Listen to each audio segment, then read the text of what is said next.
Quelques rebelles ont résisté, ils ont tenté de se dresser contre la glabre autorité. Ils ont tous été épilés. C'est le poil corporel qui est mal aimé. La chevelure, ou bien on le voit récemment avec la barbe, est moins mal aimée.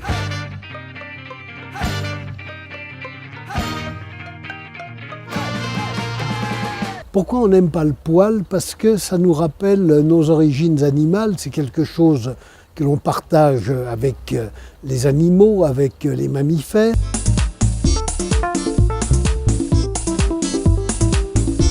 Il faut toujours montrer le gage qu'on maîtrise cette nature. Donc on est encore dans le fond de pensée que la nature, il faut la maîtriser, sinon qu'est-ce qui va arriver, on ne sait pas.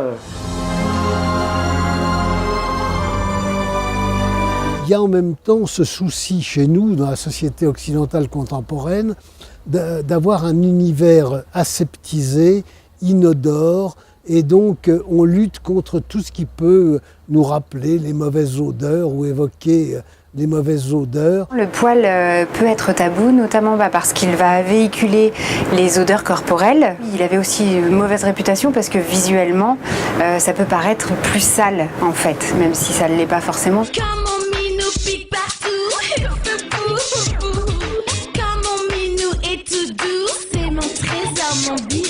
Le poil, que ce soit pour les hommes ou pour les femmes, ça nous ramène à l'asexualité, puisque en général c'est une pilosité qui se développe à la puberté, donc qui est signe de maturité sexuelle.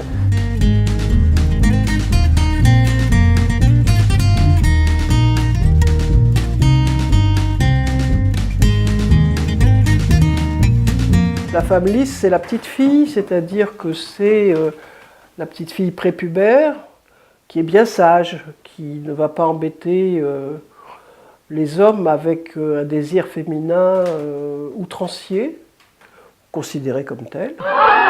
S'il te plaît, arrête de penser à ton épilation quand tu veux faire l'amour. S'il te plaît, quand tu fais l'amour, pense à l'amour. On est dans une société qui valorise l'individu et qui valorise en même temps l'apparence. Donc, pour réussir, d'ailleurs on le voit bien, il faut être correctement vêtu, avoir une apparence pileuse qui ne dérange pas, qui ne déroge pas par rapport aux normes. Et donc, c'est vrai que ce souci de soi est un impératif social important.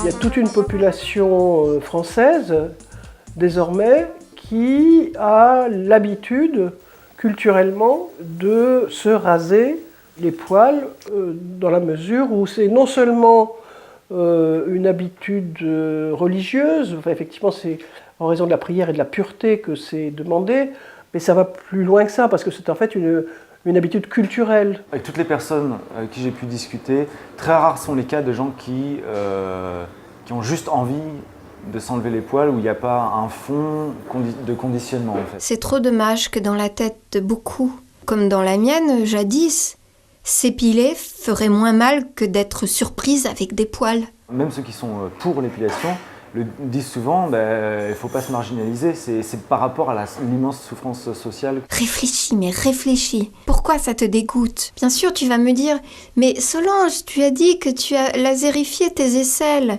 Oui, j'avais 14 ans, je ne m'en sortais pas, j'étais complexée, je souffrais, je me rasais, j'avais des boutons, je mettais le déodorant, j'étais allergique. C'est pour survivre, mais vraiment pour survivre émotionnellement, socialement, que souvent on se soumet. Pourquoi la sécurité sociale ne rembourse pas l'épilation définitive? Qu'on arrête de perdre notre temps, notre argent, de souffrir. Peut-être que les gens s'indigneront. Les gens diront « Mais non! Les poils, je suis née avec. C'est à moi, c'est une partie de moi. Pourquoi je les enlèverais ?»